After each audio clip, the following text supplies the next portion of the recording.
अब देखो मैं आपकी बिल्कुल अच्छे से प्रैक्टिस कराना चाहता हूँ इस चैप्टर की, ट्रिग्नोमेट्री चैप्टर की, क्योंकि ये बहुत ज्यादा इजी और बहुत ज्यादा बढ़िया चैप्टर है। इसके क्वेश्चंस आपसे मिस नहीं होने चाहिए। यार देखो अभी तक हम लोग सिंपली 3 स्टेप में आंसर लिख रहे थे ना। सिंपली हम लोग क्या कर रहे थे स्टूडेंट्स कि हम लोगों को simply 2 right angle triangle find कर रहे हैं और सिंपली tan थीटा अप्लाई कर रहे हैं। दोनों राइट एंगल ट्रायंगल में 2 इक्वेशन मिल रही हैं और दोनों इक्वेशन को सॉल्व कर रहे हैं तो हमें 2 अननोन वेरिएबल पता चल रहे हैं। और बेसिकली हर बार देखो अननोन वेरिएबल क्या है, या तो हाइट ऑफ द समथिंग है, या तो वो ट्री हो सकता है, या टॉवर हो सकता है, कुछ भी हो सकता है, या डिस्टेंस बिटवीन 2 पॉइंट्स है। ठीक है ना। अब यार स्टूडेंट्स इस टाइप के क्वेश्चन आते ही आते हैं एग्जाम में, एंगल ऑफ एलिवेशन और एंगल ऑफ डिप्रेशन पे बेस्ड। तो मैं चाहता हूं कि आप लोगों की बिल्कुल अच्छे से प्रैक्टिस हो, इसलिए मैं आप लोगों के लिए कुछ और क्वेश्चंस लेकर आया हूं। बहुत अच्छे क्वेश्चंस है ये, इनको सॉल्व करोगे सारे कॉन्सेप्ट्स क्लियर हो जाएंगे।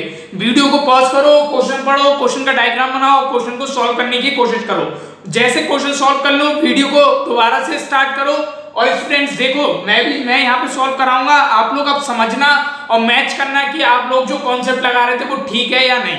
ठीक है स्टूडेंट, चलो शुरू करते हैं। क्वेश्चन लिख रखा है, इसका हम सॉल्यूशन देखेंगे, स्टेप बाय स्टेप रीड करेंगे और डायग्राम बनाएंगे। The angles of depressions of the top and bottom of 8 meter tall building from the top of a multi-story building are 30 degree and 45 degree। देखो स्टूडेंट्स ये जो दोनों angle दिए ये कैसे हैं, पहले तो ये बताओ मुझे। दोनों एंगल ऑफ एलिवेशन है या दोनों एंगल ऑफ डिप्रेशन है, या एक एंगल ऑफ एलिवेशन है या एक एंगल ऑफ डिप्रेशन है, जल्दी बताओ।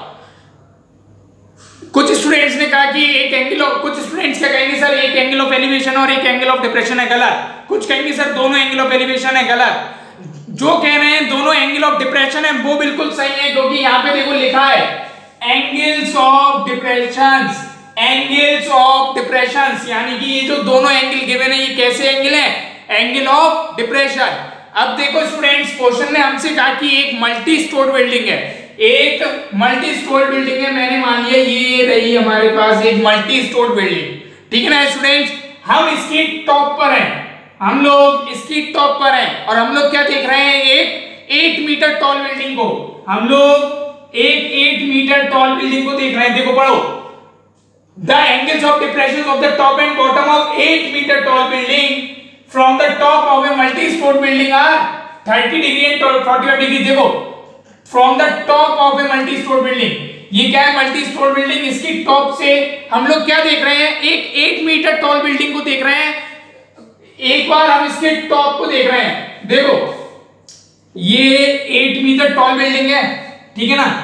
यहां देखो एक हॉरिजॉन्टल प्लेन होगा, देखो इतना तो पता है ना, जितनी भी बिल्डिंग बनी होंगी वो किसी एक हॉरिजॉन्टल प्लेन के रेस्पेक्ट में बनी होंगी। तो क्वेश्चन ने हमें क्या कहा है कि एक तो मल्टी स्टोर बिल्डिंग है, ठीक है ना। मैंने मान लिया ये क्या है स्टूडेंट्स, एक हॉरिजॉन्टल प्लेन, ठीक है। एक हॉरिजॉन्टल प्लेन पे एक ही क्या है मल्टी स्टोर बिल्डिंग, और एक ये मैंने मान ली ये क्या है 8 मीटर टॉल बिल्डिंग, ठीक है ना। ये क्या है स्टूडेंट्स, एक 8 मीटर टॉल बिल्डिंग। देखो सीधी लाइन खींच देता हूं, ये रही स्टूडेंट्स हमारे पास 8 मीटर टॉल बिल्डिंग। अब देखो इस 8 मीटर टॉल बिल्डिंग का टॉप पॉइंट ये होगा, बॉटम पॉइंट ये होगा। हम लोग क्या कर रहे हैं, इस मल्टी स्टोर बिल्डिंग के टॉप पॉइंट पे खड़े होके एक बार तो इसका ये टॉप पॉइंट देख रहे हैं, इस 8 मीटर टॉल बिल्डिंग की टॉप को देख रहे हैं, और एक बार इसके इस बॉटम को देख रहे हैं, ठीक है ना स्टूडेंट। तो जब हम लोग टॉप को देख रहे हैं, जब टॉप को देख रहे हैं तो एंगल ऑफ डिप्रेशन क्या है 30 डिग्री। देखो एंगल ऑफ डिप्रेशन से एक बात तो क्लियर हो गई, क्या क्लियर हो गई, आप लोग कह सकते थे सर आपने मल्टी स्टोर बिल्डिंग इतनी बड़ी क्यों बनाई, आप चाहते तो ये 8 मीटर टॉल बिल्डिंग है तो इससे आप छोटी भी तो बना सकते थे। देखो अगर ये हॉरिजॉन्टल प्लेन होता तो आप कहते सर ये 8 मीटर टॉल बिल्डिंग बड़ी भी तो हो सकती थी। हमने इसलिए नहीं बनाई क्योंकि क्वेश्चन ने क्या दिया है, angle of depression, depression angle, यानी कि आप लोग नीचे की तरफ देख रहे होगे, और नीचे की तरफ जब किसी बिल्डिंग का टॉप देख रहे होगे तो बिल्डिंग सीधी सी बात है इस बिल्डिंग से कैसी होगी, छोटी। ये यार ये देखो ये सब चीजें आपको याद होनी चाहिए यार, याद मतलब इन द सेंस आपकी ऑब्जर्विंग पावर अच्छी होनी चाहिए। आप क्वेश्चन को पढ़ते ही समझ जाओ कि एंगल ऑफ डिप्रेशन की बात कर रहा है, यानी कि जिस भी चीज का एंगल ऑफ डिप्रेशन गिवन है, ये देखो किसके एंगल ऑफ डिप्रेशन से, of the top and bottom of 8 metre tall building. ये जो एंगल ऑफ डिप्रेशन दिए हुए थे दोनों ये किसके थे, 8 मीटर टॉल बिल्डिंग के, यानी कि सीधी सी बात है 8 मीटर टॉल बिल्डिंग ये जो बड़ी बिल्डिंग है इससे छोटी होगी, इससे कभी बड़ी नहीं हो सकती, ठीक है ना। अगर वो कहता एंगल ऑफ एलिवेशन तो बड़ी होती है, तो ये मल्टी स्टोर बिल्डिंग छोटी होती। यार ये सब चीजें बतानी पड़ रही है, मैं बिल्कुल एक एक क्लियर डिटेल्स में बता रहा हूं इन चीजों को, जिससे आपका क्वेश्चन ना गलत हो बस एग्जाम में। देखो इतनी बात क्लियर हो गई। एक जो टॉप प्लेन लिखा है, तो ये एंगल जो 30 डिग्री ये क्या है, ये डिप्रेशन एंगल किसका है, ये इस चीज का। यानी कि स्टूडेंट्स अगर आप लोग देखो अब, तो ये अगर मैं कहूं तो देखो स्टूडेंट्स, एंगल ऑफ डिप्रेशन की बात कर रहे हैं, तो मैंने आपको बताया था कि कोई भी अगर मैं एक हॉरिजॉन्टल प्लेन के किसी एक एंड पॉइंट की बात करूं और इससे मैं अगर एंगल ऑफ डिप्रेशन की बात करूं, तो नीचे जब देखूंगा तो ये एंगल बनेगा एंगल ऑफ डिप्रेशन, ये बनेगा स्टूडेंट्स एंगल ऑफ डिप्रेशन। तो देखो ये और ये फिगर सेम है ना, लेकिन स्टूडेंट्स बस कमी क्या है, इस पॉइंट पे हमें हॉरिजॉन्टल प्लेन नहीं पता। तो देखो स्टूडेंट्स हमने एक हॉरिजॉन्टल प्लेन एज्यूम कर लिया। देखो ये जो इसकी जो बेस था बिल्डिंग का, ये एक हॉरिजॉन्टल प्लेन था, इसी के पैरेलल हमने एक लाइन खींची, तो ये भी क्या होगा, एक हॉरिजॉन्टल प्लेन होगा। अब देखो स्टूडेंट्स ये टॉप से इस बिल्डिंग के टॉप पे जब देखेंगे तो एंगल बन रहा है ये वाला एंगल, ये कितना है स्टूडेंट्स 30 डिग्री। टॉप के लिए कितना है 30 डिग्री, बॉटम के लिए कितना है 45 डिग्री। यानी कि इसकी टॉप और इसके बॉटम पे देख रहे हैं, तो ये जो कंप्लीट एंगल बनेगा ये कितना बनेगा स्टूडेंट्स, ये बनेगा ये यहां तक, सिर्फ यहां तक स्टूडेंट्स कितना बनेगा 45 डिग्री। ठीक है ना, इतनी बात क्लियर हो गई। और ये बिल्डिंग कितनी है 8 मीटर। तो स्टूडेंट इस पॉइंट तक ये देखो एक रेक्टेंगल बन गया, तो ये भी कितना होगा 8 मीटर। यानी कि हमें मल्टी स्टोर बिल्डिंग की क्या फाइंड करनी है, हाइट। अगर हमें मल्टी स्टोर बिल्डिंग की हाइट फाइंड करनी है, तो हमें इतना तो पता चल गया, उसकी इतनी हाइट तो 8 मीटर है। देखो ये पूरी हाइट, देखो यहां से लेके यहां तक ये क्या है, एक मल्टी स्टोर बिल्डिंग है ना, इसकी इतनी हाइट है 8 मीटर, यहां तक 8 मीटर है, बची हुई हमें निकालनी है। ठीक है ना। और हमें एक और क्या चीज निकालनी है, distance between the two buildings. एक बिल्डिंग ये रही, एक बिल्डिंग ये रही, इन दोनों के बीच की डिस्टेंस और निकालनी है। ठीक है ना स्टूडेंट्स, तो मैंने ये मान लिया कि ये पूरी बिल्डिंग मल्टी स्टोर बिल्डिंग की हाइट जो मुझे निकालनी है वो कितनी है h, और ये डिस्टेंस मैंने कितनी मान ली स्टूडेंट्स x। ये दोनों बिल्डिंग के बीच की डिस्टेंस कितनी है x। तो ये सारी चीज को हम लोग इस नीट एंड क्लीन फिगर में रिप्रेजेंट करते हैं। देखो एक हमने क्या माना था, एक हॉरिजॉन्टल प्लेन, ठीक है ना। ठीक है, तो ये एंगल कितना था 30 डिग्री, ये एंगल था 30 डिग्री, ये एंगल है 45 डिग्री। ठीक है ना। तो अब आप लोग देखो, और 8 मीटर है ये बिल्डिंग। CD क्या है, CD है students 8 metre tall building. BA क्या है, पूरी मल्टी स्टोर बिल्डिंग। तो इसकी पूरी हाइट कितनी है स्टूडेंट्स h। ठीक है ना। यानी कि AB कितना हो गया h हाइट, AB की हाइट कितनी है स्टूडेंट्स h। ठीक है ना। तो ये बची हुई AE कितनी होगी, देखो ये रेक्टेंगल बना, तो ये हो गया 8 मीटर यहां से यहां तक। तो देखो ये बची हुई कितनी हुई AE हो गई स्टूडेंट्स h माइनस 8। ठीक है ना, h माइनस 8 क्या हो गई, ये जो बची हुई थी AE। ठीक है ना, ये हो गई h माइनस 8। ठीक है, अब देखो ये हमने और इसको हमने क्या लेट करा है स्टूडेंट्स x। यानी कि दो बिल्डिंग के बीच की डिस्टेंस, एक बिल्डिंग ये रही और एक बिल्डिंग ये रही, तो इन दोनों के बीच की डिस्टेंस कितनी है x। ठीक है ना स्टूडेंट्स। तो अब इस वाली फिगर को रफ कर देता हूं, इस फिगर में हम बात करेंगे। ठीक है, तो देखो इतना समझ में आ गया कि अगर क्वेश्चन गिवन है तो फिगर का आइडिया कैसे लगाएंगे, कैसे हमें पता चला कि कौन सी बिल्डिंग बड़ी है कौन सी छोटी है, ये सब क्लियर होना चाहिए स्टूडेंट्स। आपको एक एक पॉइंट, मैं एक एक पॉइंट बता रहा हूं स्टूडेंट, जिससे आप लोग गलती मत करो। देखो इतनी बात हो गई। अब देखो स्टूडेंट्स, हमें राइट एंगल ट्रायंगल कौन से दो दिख रहे हैं, ये एक तो ये हो गया और एक ये कौन सा है, ये मैंने कौन सा बनाया है, ये पूरा, एक तो ये और एक ये देखो ये जो डॉटेड लाइन आ रही है ना, ये वाला पूरा। ठीक है ना, तो ये दो हो गए। अब स्टूडेंट्स अगर आप लोग ध्यान से देखो तो ये अगर मैं इसको x मान लूं, ये जो पॉइंट है ना लास्ट में हॉरिजॉन्टल प्लेन का, तो ये देखो XAC एंगल XAC ये किसके बराबर होगा स्टूडेंट्स, अगर आप लोग ध्यान से देखो XAC ये बराबर होगा एंगल ACB, एंगल ACB। क्यों और कितना है स्टूडेंट्स, ये 45 डिग्री। ऐसा क्यों हुआ स्टूडेंट्स, अल्टरनेट एंगल्स पढ़े होंगे आप लोगों ने। आप लोगों ने पढ़ा होगा कि ट्रायंगल में अल्टरनेट एंगल्स कौन कौन से होते हैं। ये देखो, ये पूरा एंगल और ये, तो स्टूडेंट्स ये कितना मिल गया हमें 45, ठीक है ना। सिमिलरली स्टूडेंट्स अगर मैं देखूं तो XAD, एंगल XAD ये किसके बराबर है स्टूडेंट्स, ये देखो ये इसके बराबर है ADE, एंगल ADE कितना है 30 डिग्री। क्या रीजन है, सेम अल्टरनेट एंगल्स। ये दोनों एंगल कैसे हैं, अल्टरनेट एंगल्स, यानी कि ये एंगल भी कितना हो गया 30 डिग्री। कितना हो गया स्टूडेंट्स 30 डिग्री। तो इतनी बात क्लियर हो गई। दो राइट एंगल ट्रायंगल की बात हुई थी, उन दोनों राइट एंगल ट्रायंगल में हमारे पास ये दोनों एंगल आ चुके हैं।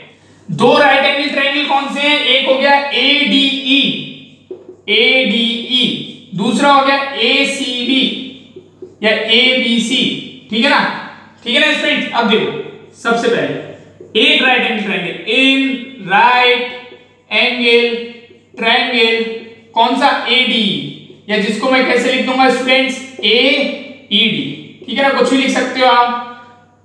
दो ट्रायंगल पता होगा ना ADE और ACB या ABC, ठीक है ना। इसमें देखो tan क्या आएगा स्टूडेंट्स 30 डिग्री। देखो AED क्या आएगा tan 30 डिग्री। कितना होगा students perpendicular by base. Perpendicular कितना है H-8। देखो ये कितना है H-, देखो यहां सही से लिख देता हूं H-8। देखो मैंने लिखा भी है AE कितना है स्टूडेंट्स H-8 डिवाइडेड बाय ये बेस कितना है स्टूडेंट्स X, ठीक है ना। अब देखो tan 30 डिग्री 1/√3, ठीक है ना, H-8 अपॉन X, ठीक है ना। यहां से अगर आप लोग X की वैल्यू निकालो तो कितनी आ गई, X की वैल्यू आ गई स्टूडेंट्स √3 H-8। तो स्टूडेंट्स ये हम पे क्या आ गई, एक पहली इक्वेशन। ये स्टूडेंट हम पे क्या आ गई, पहली इक्वेशन आ चुकी है। दूसरी इक्वेशन किस में मिलेगी, जब हम लोग tan थीटा ये सेकंड राइट एंगल ट्रायंगल में लगाएंगे, यानी कि इन राइट एंगल ट्रायंगल कौन सा स्टूडेंट ABC या ACB, ABC। देखो tan कितना है 45 डिग्री इक्वल टू परपेंडिकुलर, ये पूरी हाइट कितनी है H डिवाइडेड बाय बेस कितना है X। tan 45 degree 1 H upon X, यानी कि H इक्वल टू X।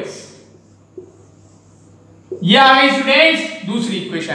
हम पे दो इक्वेशन आ चुकी है स्टूडेंट्स, पहली ये रही दूसरी ये रही, और अननोन वेरिएबल कितने हैं, दो, H और X। हमें क्या फाइंड करनी है, H और X की वैल्यू। दो इक्वेशन आ गई, दो अननोन वेरिएबल है, क्या फाइंड आउट नहीं कर सकते, बिल्कुल कर सकते हैं। तो स्टूडेंट्स मैं दो इक्वेशन को यहां लिख रहा हूं और इन सबको रब कर रहा हूं, ठीक है ना स्टूडेंट्स। अब देखो x के इक्वल क्या है h, x के इक्वल क्या है ये थी पहली इक्वेशन और ये थी स्टूडेंट्स दूसरी equation.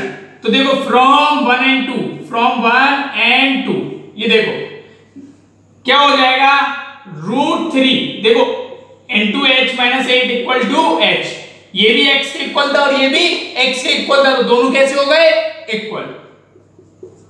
√3h minus h equal to 8√3, ठीक है ना स्टूडेंट। इसको जब आप सॉल्व करोगे और h को इधर लेके आओगे तो ये बन गई इक्वेशन।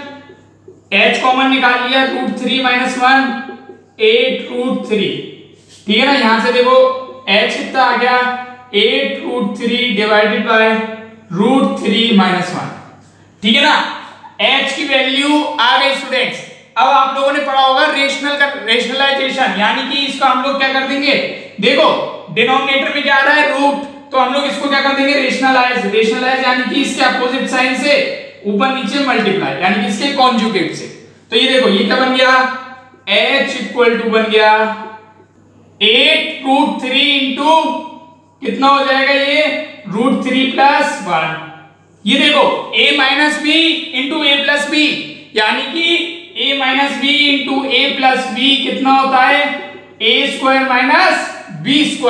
तो a की वैल्यू क्या है √3, तो √3² - 1 का स्क्वायर। b की वैल्यू कितनी है 1, तो कितना हो जाएगा 3, √3 का स्क्वायर 3 और 1 का स्क्वायर 1, 3 माइनस 1, तो ये कितना हो गया 2, तो ये हो गया 8, और ये देखो √3 की जब मैंने अंदर मल्टीप्लाई करी तो 3 plus √3 divide by 2, 2 into 4 times, तो ये आंसर कितना आ गया 4, 3 प्लस √3, ठीक है ना। तो ये किसकी वैल्यू आ गई, h की, h की वैल्यू आ चुकी है स्टूडेंट्स कितनी, 4 इंटू 3 प्लस √3 मीटर, ठीक है ना। इतनी बात क्लियर हो गई, इतनी बात समझ में आ गई h की वैल्यू। अब देखो फ्रॉम टू से जब आप लोग देखोगे तो देखो h और x की वैल्यू कैसी है, इक्वल, तो ये h की वैल्यू जो आई है ये क्या होगी स्टूडेंट्स, x की वैल्यू कितनी 4 इंटू 3 प्लस √3 मीटर, ठीक है ना स्टूडेंट्स। इतनी बात क्लियर हो गई। सेकंड इक्वेशन से दोनों वैल्यू इक्वल थी, यानी कि जो h की वैल्यू आई है वही किसकी वैल्यू हो गई, x की वैल्यू। और क्वेश्चन एक बार ध्यान से देख लो क्या कह रहा था, find the height of multi stored building. हमें एक क्या फाइंड करना था, मल्टी स्टोर्ड बिल्डिंग की हाइट जो की थी h की वैल्यू आ चुकी, यानी कि पहला पार्ट का आंसर आ गया। दूसरी क्या चीज फाइंड करनी थी, distance between the two buildings, दो बिल्डिंग के बीच की डिस्टेंस, एक बिल्डिंग ये थी एक बिल्डिंग ये थी, यानी कि x फाइंड करना था और x का भी आंसर आ गया। इस केस में दोनों वैल्यू कैसी है स्टूडेंट्स, इक्वल। तो आई होप कि स्टूडेंट्स आप लोगों को ये क्वेश्चन बिल्कुल अच्छे से क्लियर हो गया होगा। और स्टूडेंट्स मेरी एडवाइस बिल्कुल मानते रहो, इस क्वेश्चन को खुद से प्रैक्टिस जरूर करना। या देखो अगर खुद से प्रैक्टिस नहीं करोगे और आपने सिर्फ सोचा कि अरे सर ने इतना अच्छा समझा दिया मैंने देख लिया उससे काम हो जाएगा, नहीं स्टूडेंट्स, जब तक आप खुद से प्रैक्टिस नहीं करोगे, मैं कितना भी यहाँ समझा लूं आपको कुछ समझ नहीं आएगा। तो आप लोग मेरी मानो तो खुद से प्रैक्टिस करते रहो, ठीक है।